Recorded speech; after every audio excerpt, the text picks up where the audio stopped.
Welcome to the 43rd week of the Monday Night Wars. This is the WCW side.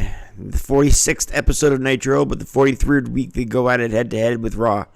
Nitro beats Raw for the 7th week in a row by a whole point of 3.1 to 2.1. So through 43 weeks now, Nitro has 24 wins. WWF Raw has 17 wins and 2 draws. So Nitro is 24-17-2 against Raw. The 3.1 rated Nitro is brought to you from the Disney MGM Studios in Orlando, Florida, live on TNT. The first hour of Nitro is brought to you by the living legend Larry Zbyszko doing color commentary and then doing Tony Schiavone doing play-by-play. They talk about it being live and how they're under attack by the New World Order.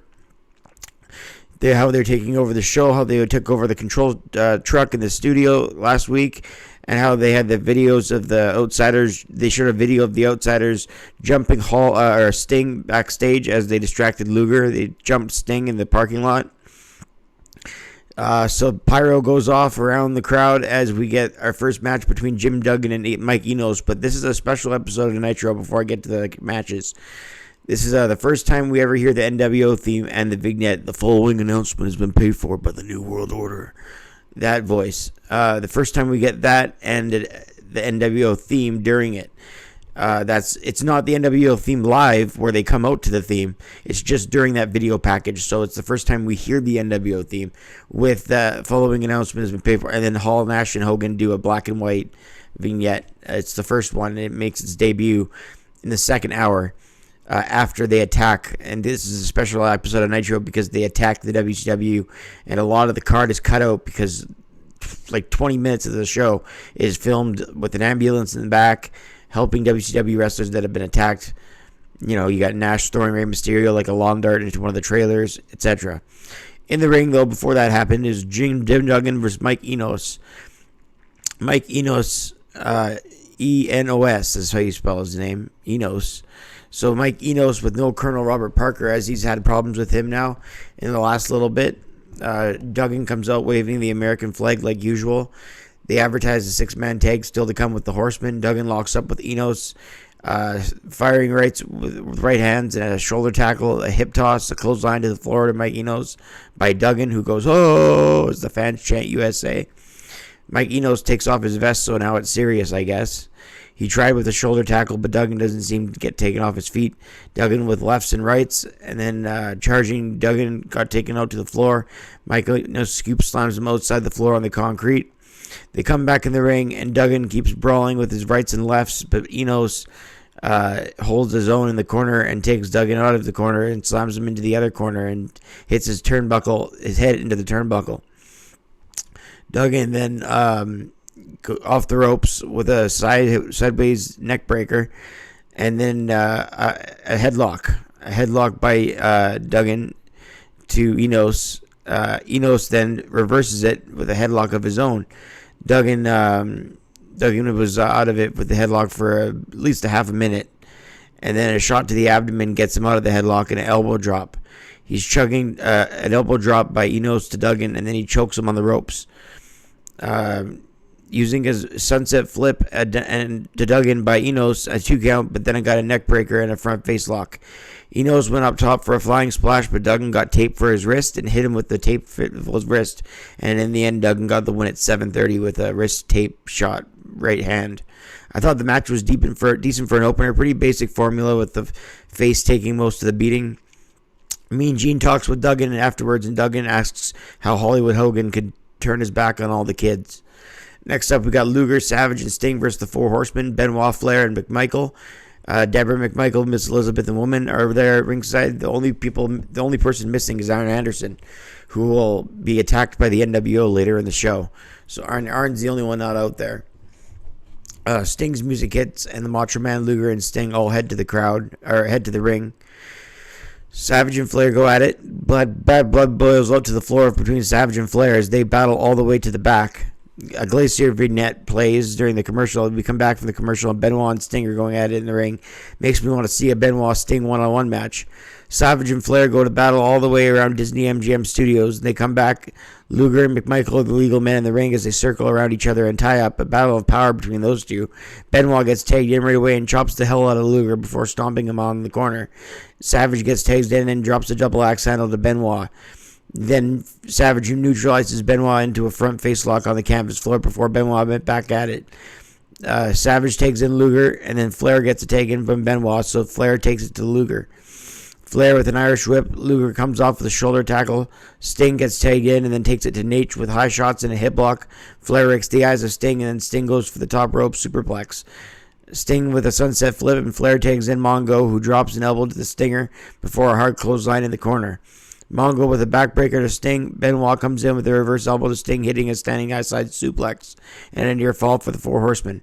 Benoit in the corner, and Flair gets back in, who chops away at Sting. Sting with a hip lock, then they have a bridge out, and Benoit breaks up Flair's covering a pen on Benoit. Flair with Sting in the figure four. Flair battles Sting, has no effect. Jimmy Hart wants the camera to go to the back while the match is going on. The Outsiders are in the back with a bat, and by the trailer, Scott Hall and Kevin Nash are attacking Arn Anderson. Arn Anderson lays motionless, and Scotty Riggs is as well. And then Rey Mysterio comes out of a trailer, and he leaps onto Nash, who catches him in midair and throws him like a lawn dart into the trailer. Meanwhile, we have beaten men down, Arn Anderson, and backstage, a ton of WCW men and paramedics are rushing to the scene. The Outsiders leave in a limo, but Randy Savage, not before Randy Savage can jump on the top of the car before it takes off. So in the end, this six-man tag went to a double countout at 13:23. I rated the match 3 stars. It had a lot of great action, but it was broken up by the nWo. After the match, we got chaos. We got women cradling Arn Anderson in the back. The Outsiders did a number on them. Ambulances show up. Rey Mysterio's being cared for, so the Eddie Ray match is canceled. We were going to have an Eddie versus Ray match later in the show. That's delayed. Now this nWo thing is personal because it's the Horsemen. It's not just WCW faces against the nWo. It's the Horsemen too now. Bischoff, Heenan, and Schiavone and Sabisco all talk in their serious voices as they all go together. There's no pyro for hour 2 because of this. Then Steiner brothers took on High Voltage, but the Steiners were distracted the entire match, so Chaos and Robbie Rage take it to them. Rick Steiner still on the outside with the Steiner, the pump handle slam, and a gut wrench suplex. Rick Steiner with a reverse tree of woe to Robbie Rage, followed by a clothesline. Scott Steiner still gets his pile driver off for the 3 count at 4:46, rated at a star and 3/4. Then we had Eddie Guerrero take on Big Bubba. Big Bubba dominated Guerrero in this match with bear hugs and reverse chin locks. Guerrero would hit his Hurricane Rana and a lot of other flashy moves, tilt-the-world DDTs. And it ended up getting the victory after he rolled him up at 10:47. So Eddie Guerrero got the victory in a match that I rated star and a half. Then we have the first ever following announcement has been prayed for by the New World Order, and the nWo theme is heard for the first time during a vignette where Hogan says, "It's a tough job, but somebody's got to do it." Hall and Nash speak. They promote Hog Wild. This vignette is too cool for school, pretty much. The Giant in the main event with Jimmy Hart took on Greg Valentine for the WCW title. Don't think there was any doubt at all that the Giant would win this match. The bill with Hogan for Giant World Wild has been excessive, so Greg Valentine tried to down the Giant, but he came back with a boot. Choking Greg Valentine with a boot was the Giant. Greg Valentine spots an opening. The Giant crashes into him in the corner. Then Greg Valentine tries to jump off the corner. He does, but he gets caught in a chokeslam. Then the Giant does a standing chokeslam and retains the title at 142 after 2 chokeslams. Giant's a face now and is going into Hog Wild as the fans are happy, and he cuts a quick promo on Hollywood Hogan. I rated the match half a star. Giant cuts a promo on Hollywood Hogan for Road Wild, and the crowd loved it.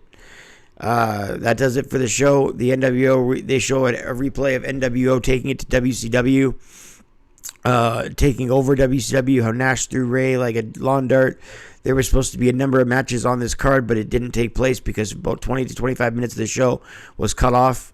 The fans even chanted boring at one point, but they didn't know that the paramedics were attending to the action. This week, number 43 of the Wars, Nitro beat Not Raw 3.1 to 2.1 in the ratings. I gave this episode a 7 out of 10 because of the significance of the nWo debut with the nWo vignettes and the Outsiders causing mayhem backstage. They do this nWo thing slowly but surely, and they're not giving up too much away, but they're making you engaged, making you tune in every week. That's why I rated this episode a 7 out of 10. So we'll see what future episodes have in store. I'm Brett Mix for WCW Nitro. Hit like and subscribe, and for these reviews, and I'm out.